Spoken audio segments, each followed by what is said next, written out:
But Joe Biden thinks white supremacy is the biggest threat. President Biden is facing criticism for saying that white supremacy poses the greatest threat. As for the white supremacy, there are still people that claim that that's the #1 threat. The Department of Homeland Security says white supremacy will still be the most persistent and lethal threat in the U.S. through 2021. This is a live look at the Tops Friendly grocery store. Investigators say the suspect visited that store back in March, where he recorded the number of black people who were shopping there. Run out that way. This morning, new details from the massacre in El Paso. The first 911 calls came in at 10:39 a.m. Saturday. Also some new video from the courtroom showing the moments before a man allegedly opened fire at a synagogue in Poway last April.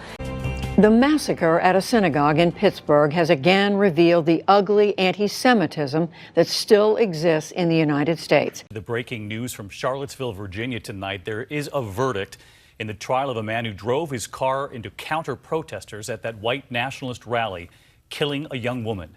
Police say Jackson, an Army veteran who lived in Hamden, traveled from Baltimore to New York City and used a sword to stab a complete stranger, 66-year-old Timothy Kaufman, who later died. He has been harboring these feelings of hate towards male blacks. Today's other news, the white supremacist who killed 9 black church worshipers in Charleston, South Carolina, insisted he is not mentally ill. Dylan Roof is acting as his own lawyer for the death penalty phase of his federal hate crimes trial. Police say they still don't know a motive, but in addition to being an Army veteran and linked to America's neo-Nazi white power world. About a third of the building has been blown away. A Ryder rental truck with 5,000 pounds of explosives ripped through the Alfred P. Murrah Federal Building in Oklahoma City. 168 people were killed, 19 children among them. When we pulled on those roots, a whole nother story sort of appeared.